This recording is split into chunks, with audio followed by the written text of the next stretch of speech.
This is a Rogue Media Network podcast.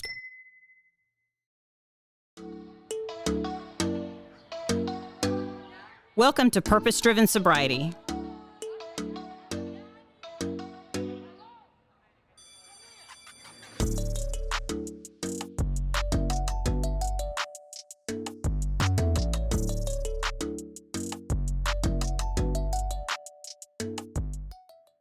Thank you for joining the Purpose Driven Sobriety podcast. My name is Christine and I'm an alcoholic. I want to thank a special friend for sponsoring this episode. You know who you are. I love this lady with all of my heart. She chooses to remain anonymous, but I appreciate you and all you do for us in recovery. So today we are doing purpose-driven topics with Jennifer, my fur. Jen and I have been friends for probably about 15 years now, Something like that. Yep. Jen's been on the show before, so you can go back and listen to previous episodes with Jennifer. H is how you would find that. So today what we're going to do is we're going to pull topics out of the fishbowl. And these are topics that are related to recovery, and we'll just round robin, and wherever the spirit leads us is where we'll go. Okay. So, since you're my precious guest, you get to go first. Yay! All right. Okay. Here we go. Here we go. Oh my God. Drum roll, please. Okay. There we go. Family relationships. A-B. Yeah. I always pull a doozy, the first one. The heavy ones. Oh, no, right? Family relationships. Oh, those aren't easy. But I think there's been a lot of restoration in that area. Yeah. And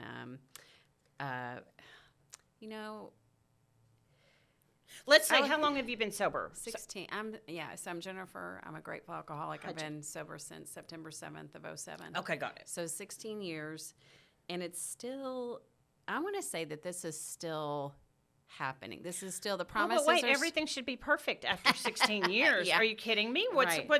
See, that's the misnomer. I mean, because Right. I'll have 12 this coming March, and people think, well, what's your problem? Yeah. Well, I didn't think I could get 16 years to begin with, but 16 minutes. right. And in the beginning, especially, and I was hopeful that I would. I just wanted to go from 1 day sober to 20 years in the first day, but that's not possible. But family relationships have been hard. I mean, and there's a lot of reparation, a lot of. I was thinking about this morning. You helped me a lot with something. I know you have overcome a lot in relationships, and you told me one time I came to you and I was bawling and I was talking about a family member, and you said to me, your job is to love them.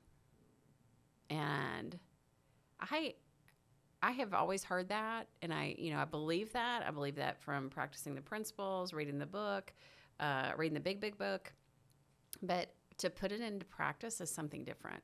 So from that moment forward, I made a decision that even though I was having difficulties with this person, that I was going to show them how much I love them and how grateful I was for them. And that was something I had never thought of before or done before. I mean, family relationships were difficult because I was difficult. I was just a kid. I was a kid. I was immature. And I had a friend, a client actually, she and I were talking about this very thing this week, how, I'd often get the talk, I'm really concerned about you, blah, blah, blah, talk. And, I would just cringe, and but after, being in sobriety and really trying to become an adult in sobriety and act mature and begin to take responsibility for my life and for myself and for my recovery, and realizing that others weren't to blame, it was easier to not be defensive with my family when they would call me on the carpet with something. And, I don't want to be called on the carpet. I don't want to be, held to anything. It's easier to get that from you and, you know, my friend in recovery than it is from my family. Right. Because I feel like a little girl, you know, sometimes in my family. But I think that, you know, one of the things, and this is a big leap, but one of the things that I've learned the most is that when you become more dependent on God or your higher power and less dependent on people, it's easier to be corrected from your family. It's easier to accept criticism. It's easier to not blame them and, you know, try to get their approval all the time. So, you know, as a process of growing up in this program, I mean, they say when you start drinking is when you stop growing. Right. I mean, I had my first drink at 5, so, I was gonna say, yeah. you know, so, you know, there are elements there of being a 5-year-old, often. Emotionally. And, so, yeah, I mean, family relationships are hard. I think the hardest one for me is still my core people, you know, my husband and my child, you know, and accepting myself for exactly where I am, and accepting them exactly where they are and loving them anyway. And that's a whole new level of maturity. And it's really nice to feel that feeling of love, even when, you know, he's being a jerk. Right. You know, it's still really, that's a new thing for me, to allow him to be a jerk, because I know I'm a jerk sometimes, and he still loves me. But yeah, so it's just it's a process. It's a day-to-day process, and it's more about, it's continuing to walk this path, continue to accept responsibility for my own words, thoughts, and actions, and trying to depend on a higher power and be obedient. So it's a new way. It's a really new way. I feel like a baby in a lot of respects in this matter, you know? So, yeah. One of the things that I have been learning and realizing is that you cannot give away what you don't have. Right? So, forgiveness, grace, understanding, love, compassion, empathy. Empathy was a new word for me, because all I knew was sympathy. Oh, poor you. Yeah. Bless your heart. You know, but like, there are a couple of people in my family that, you know, the relationship is null and void. You know, for now, who knows what God's going to do with that. But what I've learned is that, I can't give understanding and empathy. Let me rephrase that. I can't give away what I don't have for myself. If I don't have love for myself, I can't give love away. Right. If I don't have compassion for myself, I can't give it away. If I don't have empathy for myself, I can't give that away.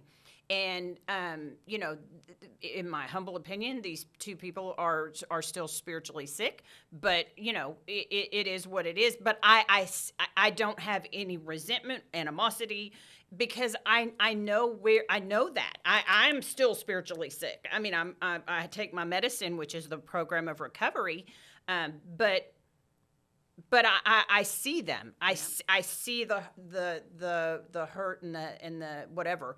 And also, to flip that around, you can't receive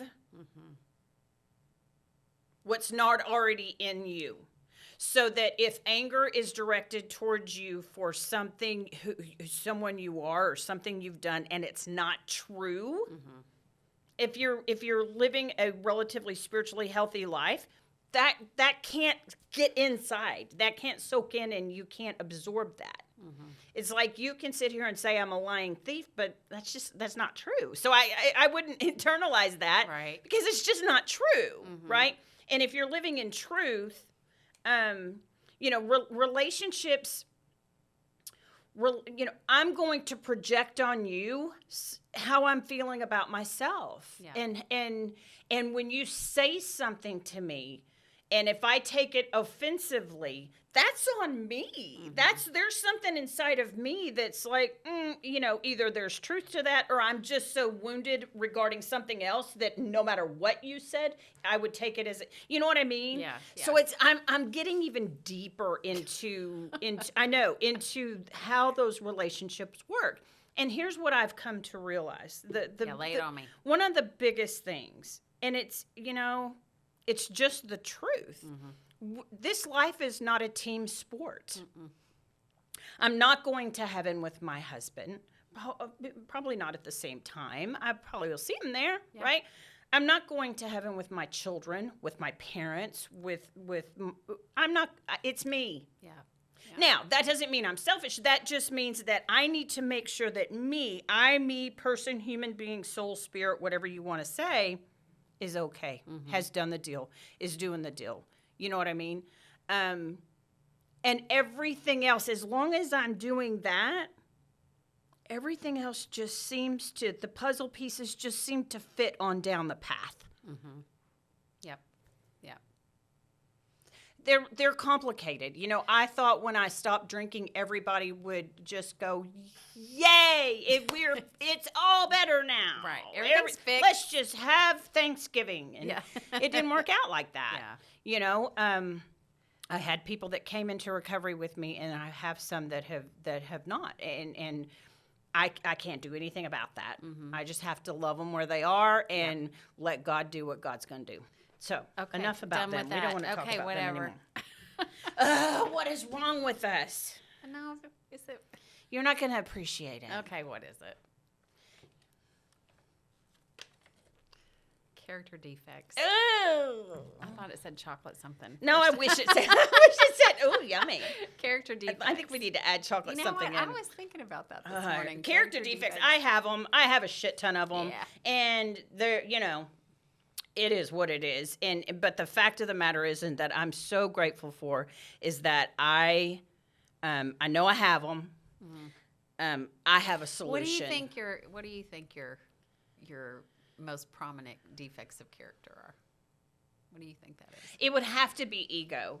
I have to keep my ego in check. And it's one of those things that I don't think that God gets upset with me when I'm proud of myself. You know what I mean? I need a Pop-Tart. That's an inside joke. My stomach's growling. Anyway, go back to listen to a previous Mike, show. And Pop-Tart, please. Right? But I have to keep that in check because, and I've said this about this show even, if I'm not careful, I will make the show about me.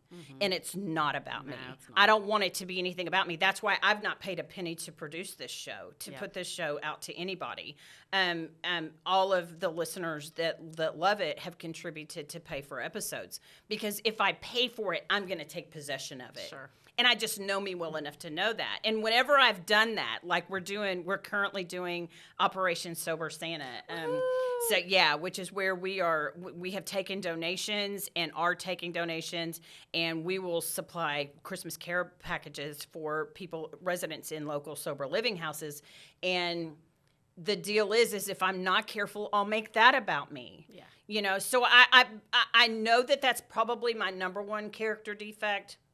But I also know that A, I have a solution. B, I keep people close enough by me that will gently steer me away from making things about me. And I think that's what keeps the, I call it magic. I know it's not magic, but you know what I mean, in my life happening. The beautiful things that are this podcast, that are this Operation Sober Santa, that are the contributions that I'm able to make to other people that I literally can't claim the results because it wasn't me, right? So anyway, what would you say is your biggest character? It depends on who you ask. No, I'm asking you. So, yeah, I think my husband would come up with a different answer. But lately it's been irritability. I get that way too. Yeah, I've just been snarky. I don't like the way he chooses food sometimes. Yeah. And so. Do you have to eat? Do you have to eat? I mean, sometimes he breathes too loud too. yeah, I know. Mine grinds his teeth in the Do you middle need of to the blow your night. nose Yeah. or something? Is there a boogie up there that you're like, ugh? Yeah, because I hope he doesn't listen to this This episode. goes back to family relation. Or Maybe yeah, we need to. yeah, yeah. No, So character defects. The thing about this is that, it made me think about, early on when I would call my sponsor and gripe about that person or this person or whatever, because we do that. That's what we do. We call our sponsor and you got to Dump. Yeah, just vomit it up. And so, now being a sponsor, having sponsored many women, it's like, oh, okay, here we go. But what she said to me that just really stopped me in my tracks was, I don't remember what I was griping about, honestly. Something about somebody in my family, I'm sure. And she said to me, oh, I'm glad you don't have that trait. I was like, what? And honestly, it never dawned on me to look at myself first. It was like that seemed like, because it was like in the moment. It wasn't in retrospect, whatever. But it was like, oh, they did this to me, trauma, blah. It was in the moment, and it was like, oh, I'm glad you've never done that before. That was So just is that harsh. one of those if you spot it, you got it Yes, kind of things? and Ew, that I whole if hate you got that. one finger sticking out. Yeah. Josie came home with that the other day. I was like, she's like, you have to karate chop people when you're yeah, that's right. But I guess that was the first time. I don't know why my sponsor, whenever she says stuff like that, it's like a megaphone in my ear from then on. And you then know, a it's like, huge and whenever life-size mirror pops up. when it comes up, I'm like hearing her, and she's not even there. And it's just magical that way. But yeah, I think irritability is one of them lately.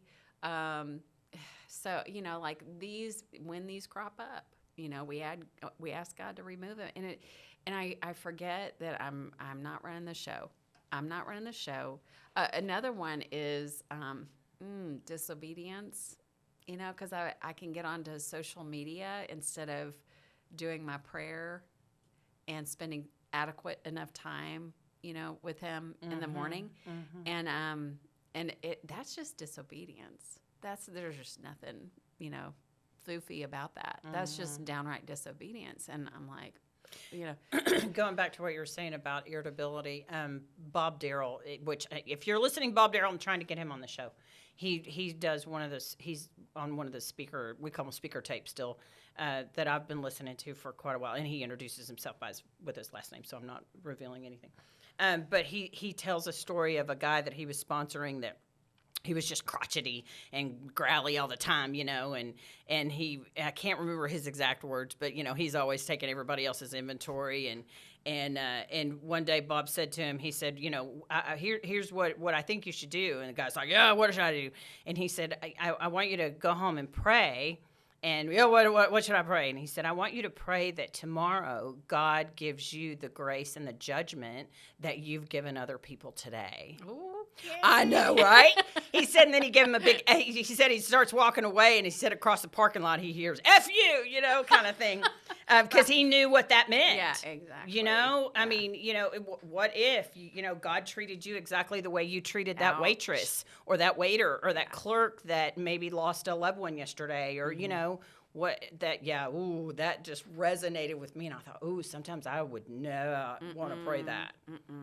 I would not want to pray that. Right. Yeah, I have to be careful. And the negativity, that brings up negativity.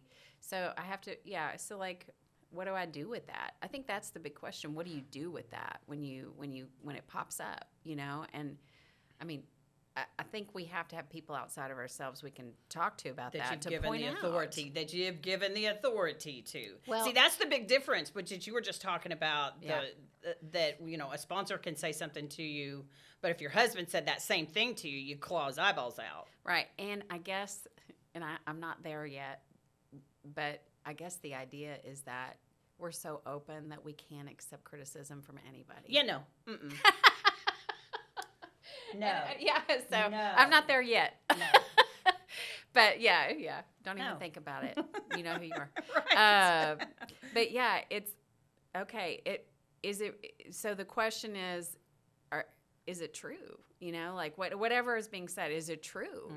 Is that true about me? And there have been times where it's like, that's not even true about me. That's them. That's their fear. Right, That's their projecting, stuff. yeah. You know, and so, but like sometimes it is true. And it's sometimes even when you say, you're asking yourself, is it true? Sometimes I lie to me a lot. I lie to me more.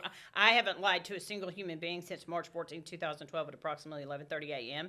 But I will lie to myself all day, every day. So that's where, again, I have to check with someone I've given the authority to tell me the truth. This was said to me. This is what I think. What's the truth? Yeah. And it takes a lot to uncover, you know, Yeah. what's at the bottom of that. But it, again, good sponsorship. You know, my sponsor would say, well, you know, I remember I had a sponsee call me one day, and she accused me of something or made a statement about me, and I was offended and upset and all of that. I was just like, what? You know, what I normally do. And I called my sponsor, and she's like, well, I mean, is that even true about you? And I'm like, no. And she's like, well, why are you wearing it like it is? Yeah. And I'm like, what? And I'm like, she's like, well, you've just taken whatever she said and put it on, and you're defending yourself like it is true. So either it is true, or that's like really sick. You're doing something that's not your stuff. But that's you her want to stuff. convince that person. Right. Because, see, I deal with that with my family members, too. You want to convince that person that they're wrong. Yeah. Like, don't Which you is see? insanity when you Yeah, think about it. It is. And I don't, so that, I mean, like the level of control, you know, like the tentacles, like I want to go- control what you think about yes, me, what you say about me. what I have to, the way I want you to perceive me. And that used to be really big in my life. It's exhausting. Really big in my life. It's exhausting. It is, and it's very manipulative, and it's very, I mean, it's just all sorts of spiritual sickness. And I don't want any of that. It's like, you know, there are plenty of people who don't like me. Okay.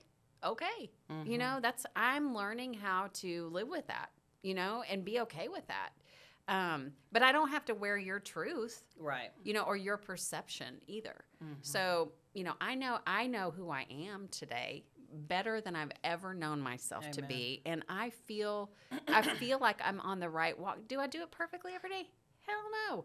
But no one does it. No one else does either. Right. You know, we're all just trying to walk a walk. So, you know. Okay, your turn. Okay. Do a good one, Jennifer. Come on. No whammy. What? Hatred. What the actual?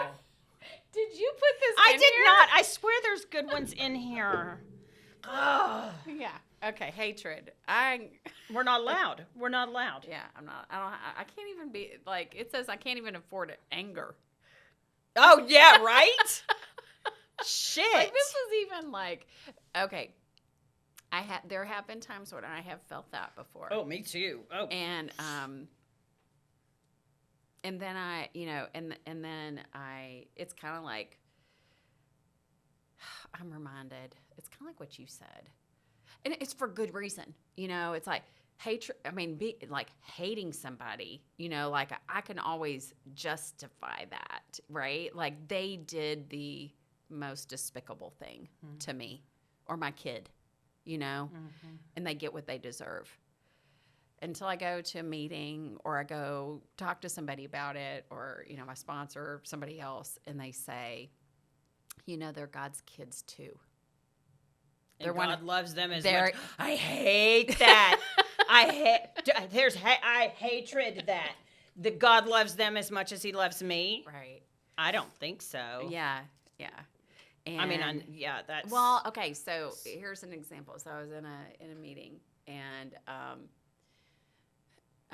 was really struggling with my then ex-husband, who was doing a lot of things to our daughter that I didn't agree, you know, like I full on despised him for. And there were some pretty rough things. And I went to a meeting, and I knew it was wrong to hate him or despise him. I knew that, you know, my program of ethics doesn't allow me to do that to anybody. It was beyond the what would Jesus do? You know, it's just Right. like, beyond that, because this is my kid. This is the, the thing that means the most. And so I went to a meeting, and there was a man there in a meeting, and I actually thanked him recently at our spring fling. There was a man in a meeting, and I went up to him later and thanked him. But he was saying, if you're wishing for or hoping for the worst for somebody because you hate them so much, remember that, it's not going to be good for you or for anybody to do that. So, the best outcome is to pray for them, right? It's to pray for them so that they get better, not that they get worse. Right. And I feel like hatred is a prayer for people to get worse. That it changed my perspective on that.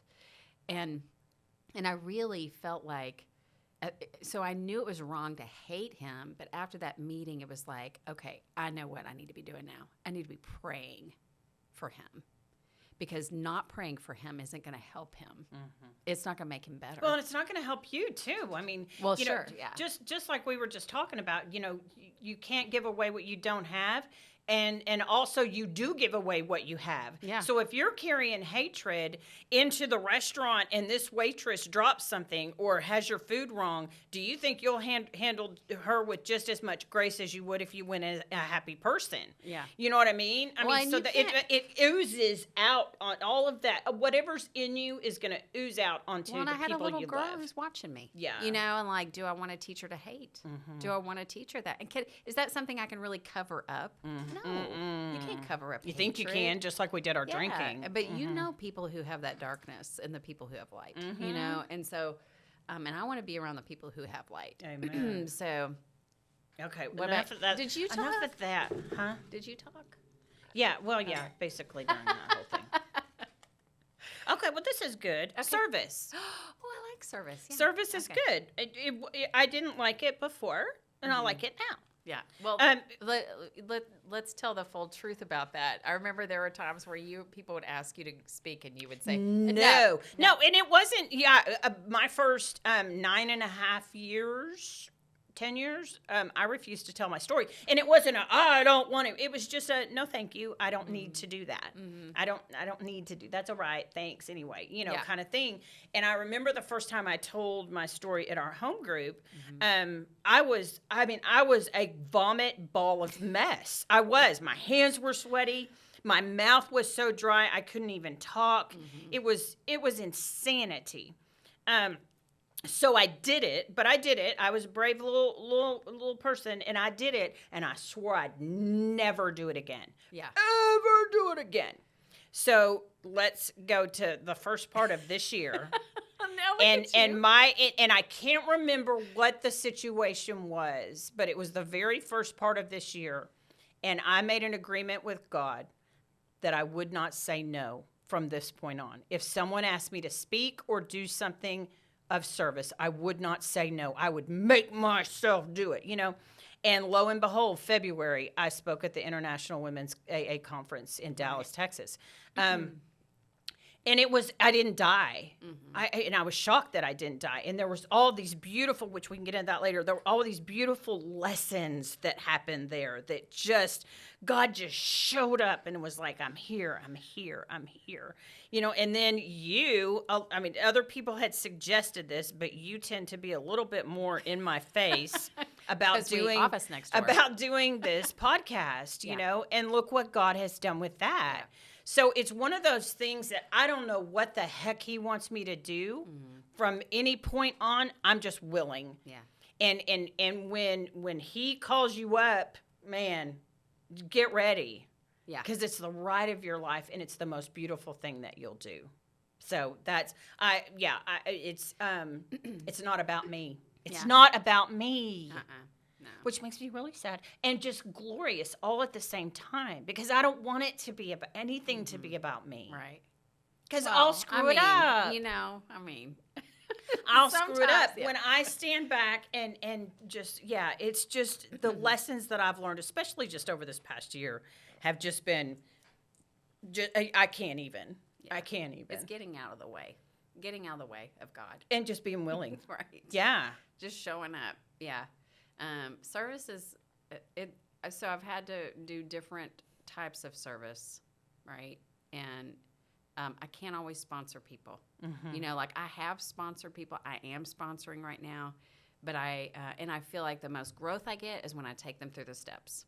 Absolutely, hands down. But I also feel like service can also be, you know, being on the board of your, you know, home group. Oh, sure. You know, or volunteering for a conference, or you know, whatever. Well, it doesn't even have to be program related. Right. I mean, the service Oh, is just that's getting true. out of yourself and helping Yeah. helping Somebody someone. else. If you're a Picking church up goer trash or a family member, Yeah. if they need groceries picked up, I mean, that's just- service too. And you know, I didn't think that I could be of help to anybody. I guess as I grew in the program, I became more secure in the knowledge of I am my own expert on my own alcoholism, you know, and so that is, you know, I could look back and I could see the disease in every aspect, right? And I could share that, and I can share recovery. But I didn't know that then. I couldn't even wrap my head around alcoholism. And I mean, I've been around this program forever, you know, because my parents were in the program.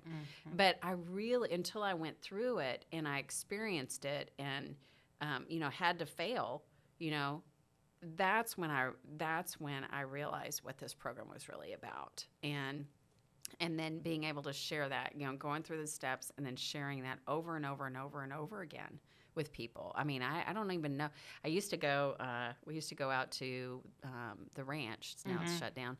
And we would take meetings out there. And from that, I would take women through their first, you know, 5 steps. Right. You know, and usually that was about the time when they would leave. But the days that I didn't have Josie, I would go out there and I would listen to someone's 4th step. We would do a 5th step together all day, you know, and that's how I really understood my own alcoholism, was listening to other people who shared their stories about themselves and their own alcoholism and how similar we were, you know. It was just that I was more sober than they were and just a little bit ahead. But service gets me out of myself every time. So like you know, when I go through periods in my business where it's like, it's real roller coaster. It's up and down, you know, I have 2 businesses and it's up and down. And, you know, when all else fails, you know, get to work with another alcoholic, Right. you know, and every single time when I've done that, you know, God works out my time and I grow. There's some way I grow. So, and then I get busy again, you know, so. Well, and we get so much more out of it, especially when in helping another alcoholic for sure. than that person ever would. I mean, that's the beauty of And this watching deal. them like The light come on. oh my gosh, it's so awesome. And Yeah. then encouraging God them right that there. you've got to turn around and do that for somebody else. More than one somebody's, but like you've got to get busy doing this because you've got to give it away to keep it. Oh, when I get someone to the 9th step, that's when I insist Oh, that yeah. they be open to taking on a sponsee. Absolutely. That because it's I think that's when they're primed, but B, when you see someone coming up behind you, you're going to get on through the steps. Well, and 10, you know what 11, I mean? and 12, you're going to work every day. Right. You know, so, Right. I mean, you're going to continue on with that. And so, and now I can say I have a grand sponsee now. I know. I love it. And that was great because in the meeting yesterday, talking about like doing, you know, showing people that it can be done. She got her 9-month chip and she made the statement, well, somebody, meaning her sponsor, told me that it's not for you, it's for everybody else to see, you know, give hope. I That mean, person really, who's coming in for their 3rd or 4th day or can 3rd or 4th can relate week. to somebody who's 9 months sober versus somebody like me who's 16 years. Right. You know, it's like the newer, I mean, like they are the most important people in the rooms. The newer, the better. It's like you got a day, fabulous. You know, like we're gonna walk it through together. You know, so That bugs me when people say that, though. what? That the new people are the most important. In the room. I don't agree. You don't agree? I don't agree. I think we're equally. I think we're equally. All right then. But someone said that the other day, and I thought, no, they're not. They're important, definitely. So in context, so when I got that first year, because my ego was so big, I felt like I had won an Academy Award. Oh, I did too. I went to a party. I remember, and didn't you play a song? I think I did. Like as I'm entering the room, like a Rocky song or something. Yeah. You know? And that's a lot to celebrate. It's like, every day in that first year that you're sober is a party day. I mean, that's like a, like, wahoo! Miracle. Yeah. And so, but like that, I mean, like I expected nothing less than a standing ovation, because like, look what I did, and it truly felt like I had arrived. And, I mean, I still feel, I'm very grateful for my sobriety, every day of my sobriety. But I just remember having, to me, the celebration need to equal my ego. And it so didn't. Yeah. It did. It's high expectations equals low serenity. I have a lot. Okay, so character defect, humility being one of them. I go back and forth with that one. So. Okay, is it your turn? I don't know. Did you draw? Wait a minute. No, you What? did you just? What was the last one? You did service. Okay, it's your turn.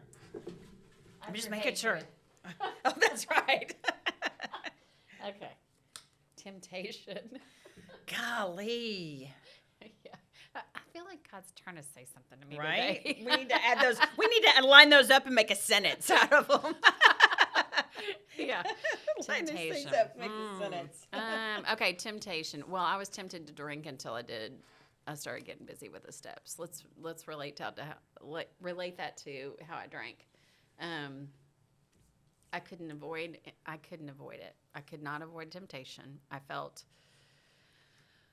the need before I got sober and started working the steps. And even in those first 2 weeks, my gosh, it was like the temptation to drink was so strong. It was just like, because I was withdrawing. I mean, I was still craving Physical it. yeah. And my mind, of course, I still had the obsession of the mind going, and nothing, I didn't feel like anything new had happened to me, And the truth be told, very little new had happened to me. I went to meetings and, but it wasn't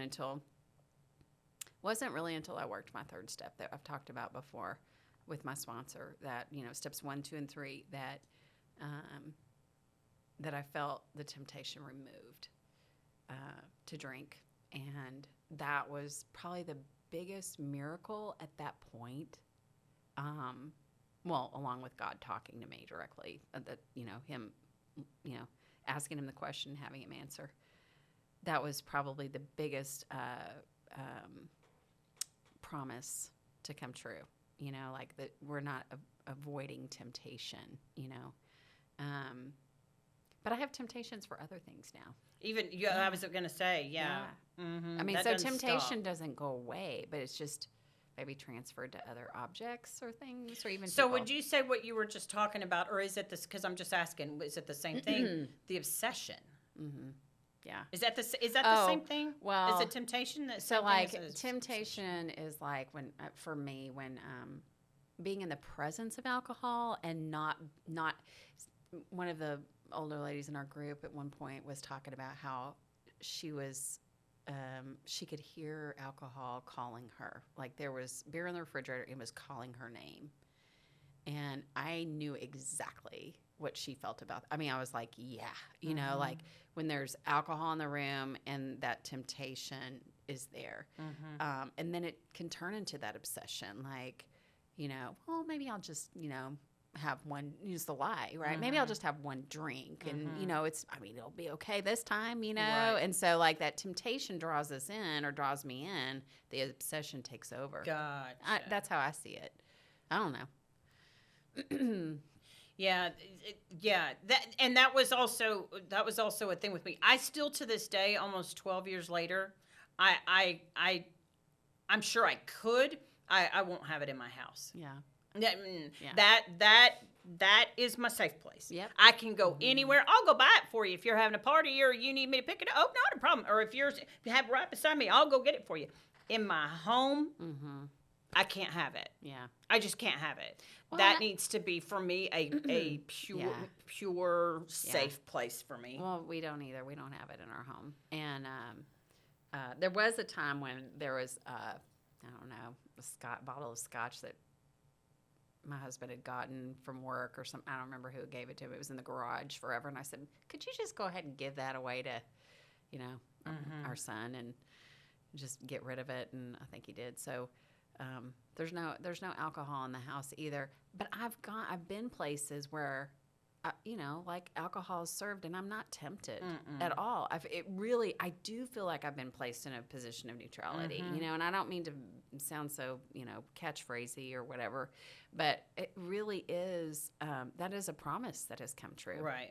I don't feel that pull, Right. and then, because I already know, I'm already aware that, I'm a big fat liar. I will lie to myself. If I start that, I know where I'll end up. Right. I know that I have the allergy. I know that I have the mental obsession, and I'm going to go right back there.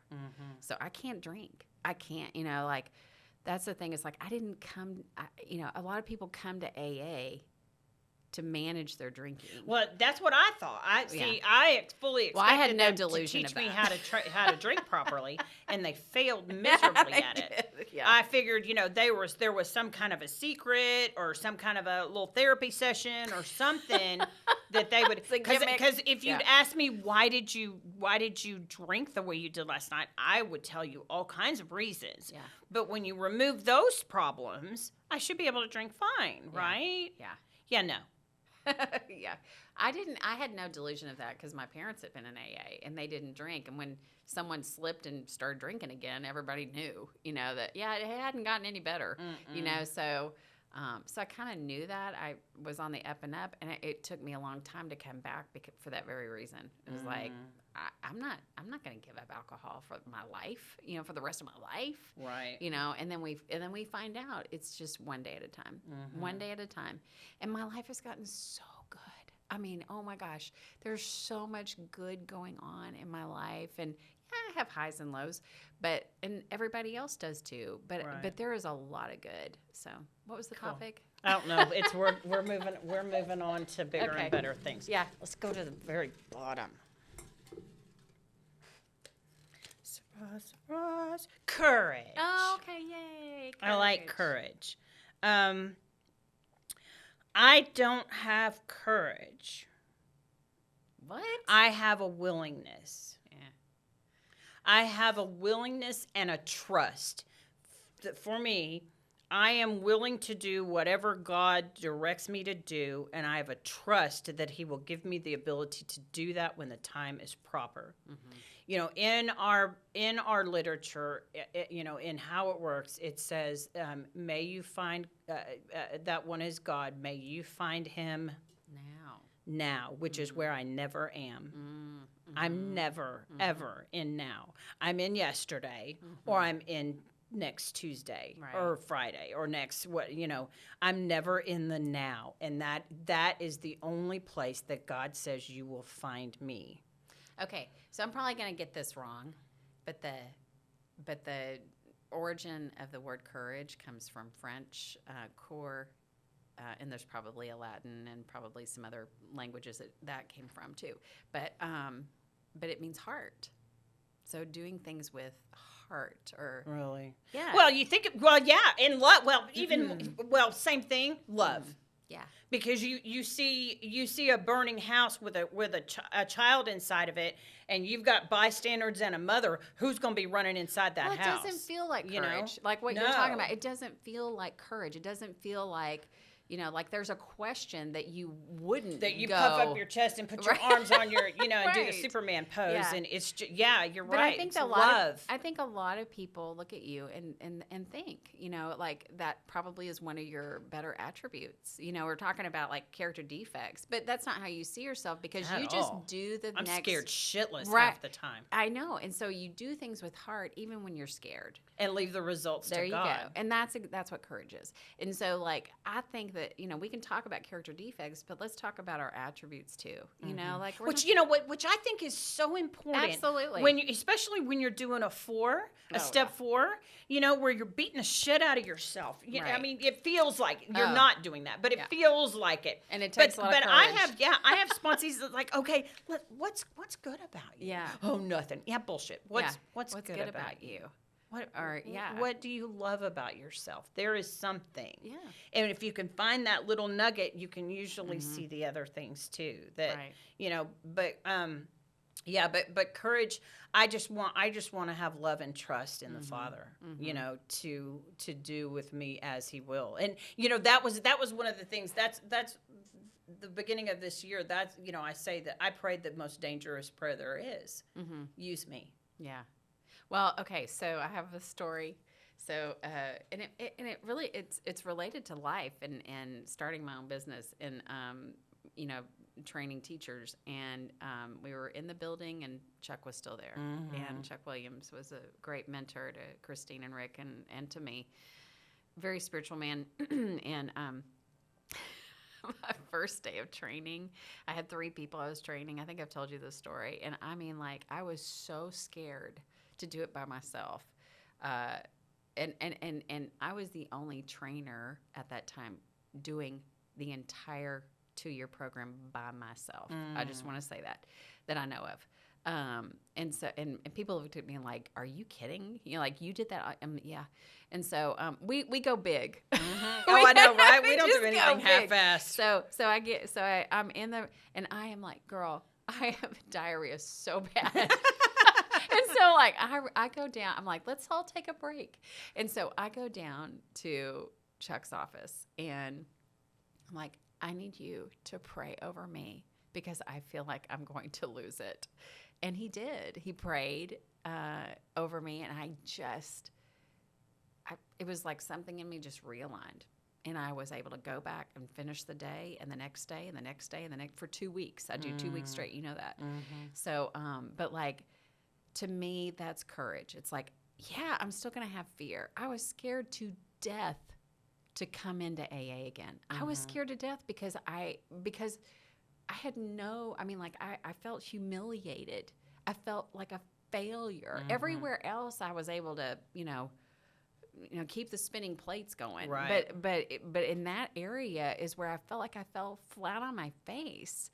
And to crawl back into AA and admit, okay, I fucked this up and I can't do it. I know I can't do it without you. I can't even and succeed I don't at even know this. how you're going to help me, but like, I don't even know if this is going to work for me. Maybe it's not going to work for me, but like just showing up, God, the courage that takes. And we don't feel like that because we feel like failures. Right. So we don't understand that. But in crawling in, on all fours when you are, just newly sober, that takes a lot of guts. That takes a lot of guts. So It sure don't feel like it at the time. no, it doesn't. It's desperation. But looking back, Yeah. you're just like, how did I do that? Yeah. How did I get in that chair and stay? Yeah, and then you go, and then the more so, this is the hope. The more sober you are, and the better your life gets. You look back and why did it take me so long to get here? Oh man, yeah. Yeah, it's like, But we do everything before that. We Right. keeps the self-help business in oh yeah, we business. do. Oh yeah, we do. I mean, if Let's try this. Oh, Let's try gosh. this. Let's try Okay, acupuncture. let's see how we are on time. We're good. We got about 15 minutes. Okay, your turn. Are you sure? Maybe you should draw for me. No, go ahead. I don't know. I didn't draw that great. That last one was good. I Oh, like it. Faith. Okay, Faith. Oh, I I can love do that. that. Oh, that's Yeah. a good fluffy. That's a good one. That's a hard one. That's a good one. Faith. Faith. That requires works. It says that faith without works is dead, right? Mm-hmm.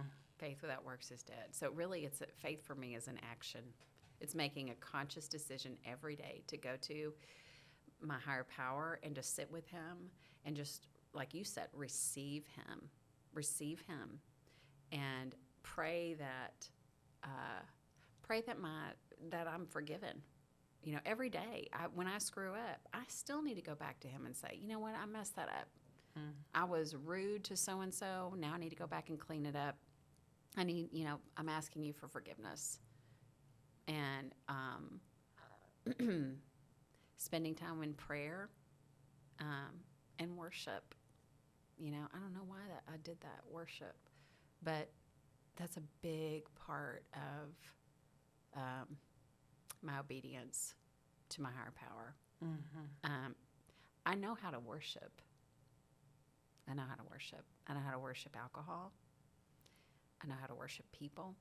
Well, isn't worshiping just giving it your attention?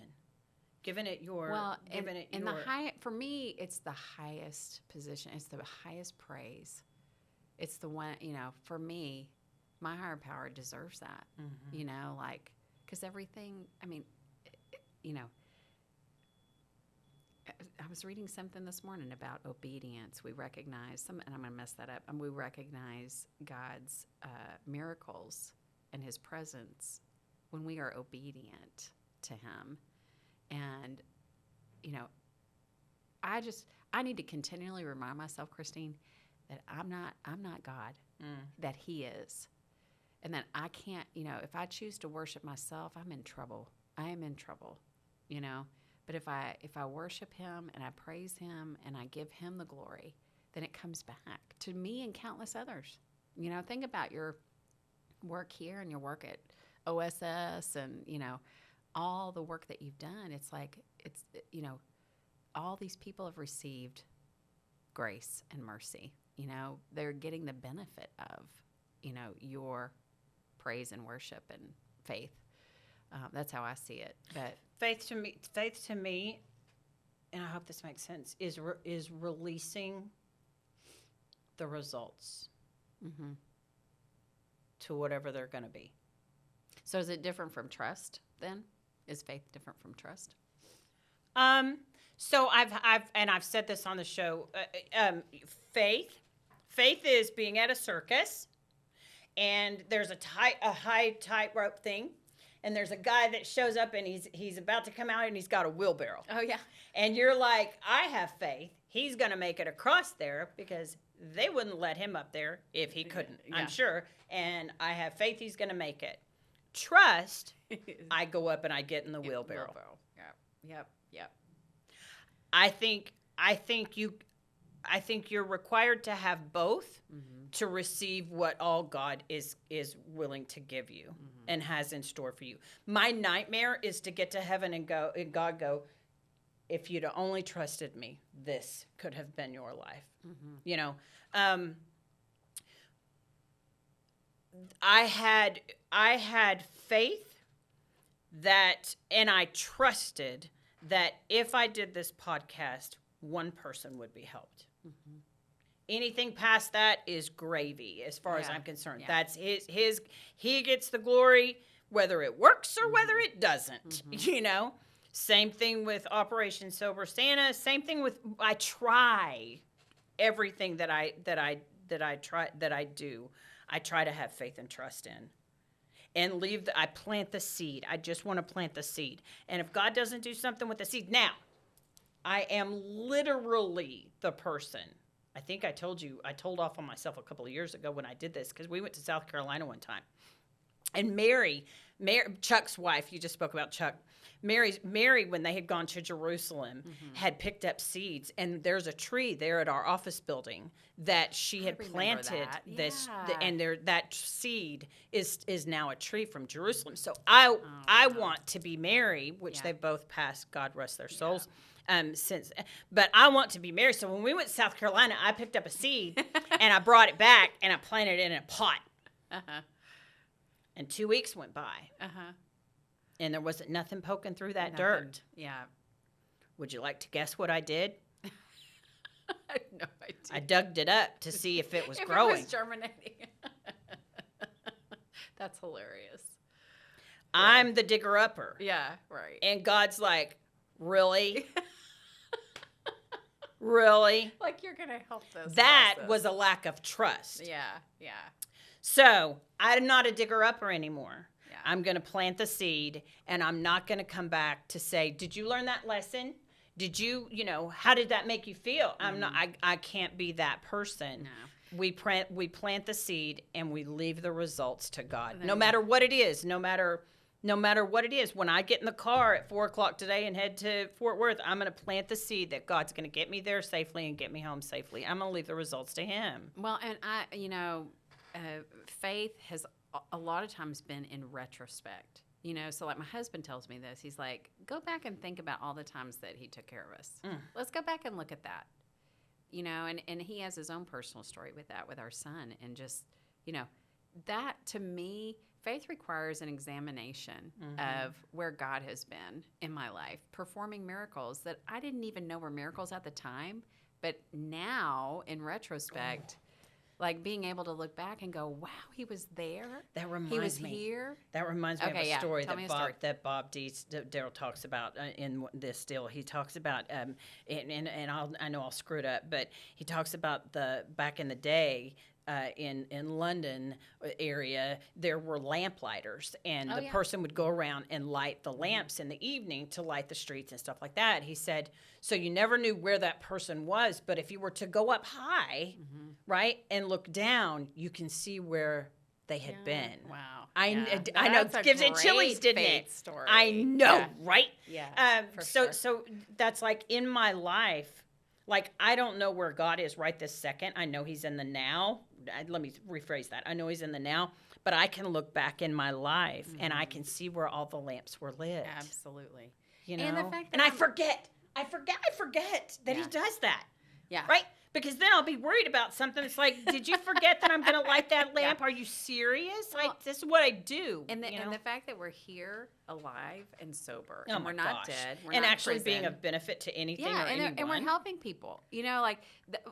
That's gravy. That's That's icing. just weird. Yeah, but the fact that we're alive and here. See, and there was a time when that was being alive was a curse. Right. That darkness that we're all under, that oppression, that under the disease of alcoholism, the weight of it. It's like, I didn't want to be here. Like the best blessing would for him to take me out. And now I think, God, thank God I didn't get what I wanted back then. Right. And so look where I am today, and what a blessing that is. And hope that I can share my faith with somebody to help them. Well, and Share my sobriety. see where all of those dark days and stuff added up to where we can be of service to other people. And it is true. The further down you go, the more helpful you can be. There's you can help people in ways that I can't. I can help people in ways that you can't. But like we all have our own story of recovery with that. And it doesn't matter how far, how severe, or how How bad, far down the scale we have gone. That's right. We will see how Our our experience can can be benefit beneficial others. to other people. Yeah, absolutely. Let's do one more. Okay, go for Okay. it. Oh, it's a good one. Come on. Ew. Oh, what? Arrogance. Oh, shit. We're gonna I end guess on that. maybe we've been arrogant today. I don't know. Is that same? Is arrogance the same thing as ego? Arrogance. I can. I have to check myself constantly because I can be arrogant. My poop don't stink. You talk about arrogance. I'm gonna Google the definition. I'm a literal person. I know. Let's Google that. I'm getting my phone out. It just to me, arrogance means that my poop don't stink. It's like that's what it means to me. The quality of being arrogant. The arrogance of this man is astounding. The quality. Okay, so what does Arrogant mean? Having or revealing an exaggerated sense of one's own importance or abilities. Ew, that's icky. Yeah. Well, okay. So, am I the one? It's my turn. Go ahead. Okay. So I was just thinking about, in terms of recovery, well, when I was drinking, I wanted to be, the queen of whatever it was, queen of Dr. Pepper 7-Up, queen of, dyslexia. I just wanted to be the queen. I wanted to be the one, and I think it was in recovery where I didn't want to be the queen of alcohol, but it became king. But in recovery, I remember, in relation to to just sharing my story with others and working through the steps with people. The biggest story I have of my own arrogance that I recall at the moment is when I was working with somebody at a halfway house, and it was the old Freeman Center. Mm-hmm. I was working with a girl. I used to take meetings there. Like I would just go and show up and hold a meeting, big book study or whatever. And there was a girl. There were plenty of people there who wanted to go through the steps. Plenty of women. So I took one of the ones I remember, by the neck and come on, let's do this. And so I'm like doing her step 1, 2, and 3, and she didn't have a spiritual experience that I knew that I could see, a visible spiritual experience like I did. Mm. And I left there feeling so down. And so I called. It's like, what did I do wrong? Well, yeah, right? I called our sponsor and I said, she didn't have a spiritual experience. And she said, Jennifer, you may not be there when she has one. Oh, that's what I signed up for. But in all honesty, like my arrogance, like she's gonna have it in front of me. And then, but follow that through Yeah. and then thank me. Yeah, and thank me. And like I For will providing change that her to her. life forever, and I was and like playing Oh, God. shit. I mean, it's really playing God. And so like I didn't trust the process that it was the steps that were going to help lead to her higher power. Not you. I thought it was coming from me because Millie. I mean, she was very impactful. Like Mm-hmm. God provided her with the right words, the thoughts, and the actions when I needed it. Mm-hmm. But, I wanted to be that for somebody else, and the arrogance of that, I marvel at my arrogance, but I can laugh at it today. I'm like, isn't that ridiculous? Like, It's cute. See, and I had the reverse. I refused to sponsor too. Yeah. The first, the first 8.5, 9 years of my sobriety, I did not sponsor a single person. Yeah. I didn't want to screw them up. Right.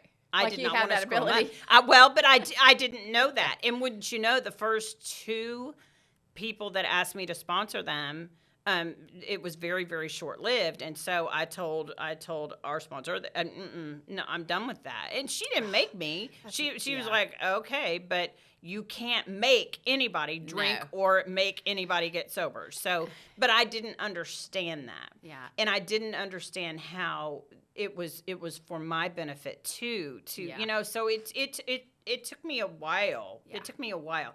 But that's also a form of arrogance, though, It thinking is. that I had the power to screw Yeah. someone up. Right. In pride in reverse. And then, but like, don't you think you're a different sponsor now? Oh, Like, heavens. well, yeah. And so, like, I used to, like, tell. Like, do this, do that, go to this, go to Right. that, do. And what Drill I realized, sergeant. yeah, and it's like, the funniest part about that is my sponsor wasn't like that with me At at all. all.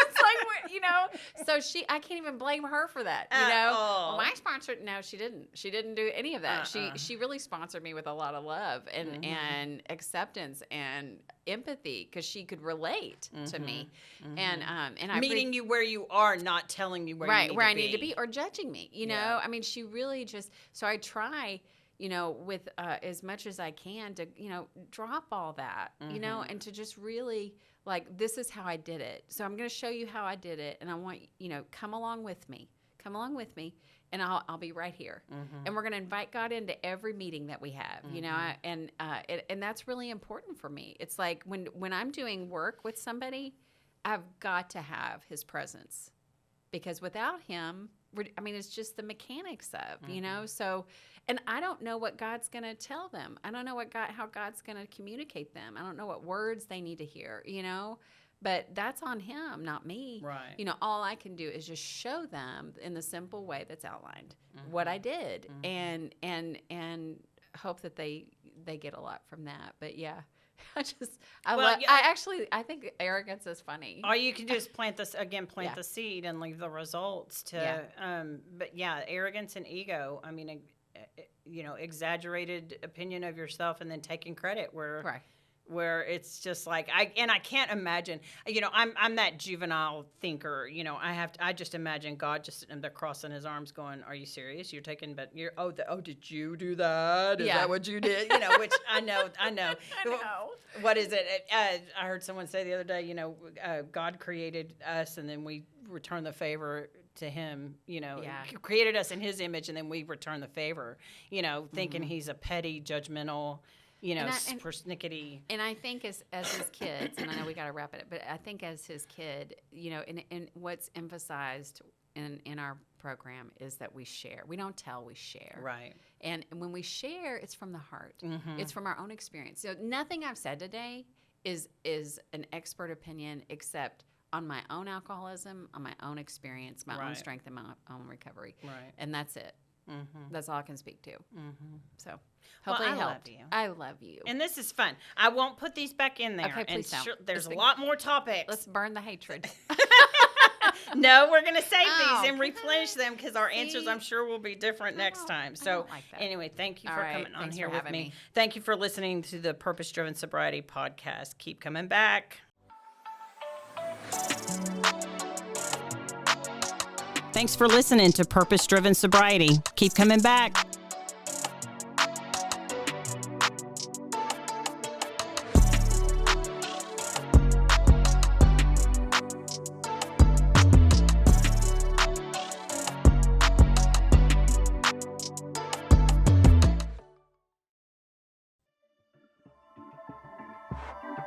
This has been a Rogue Media Network production.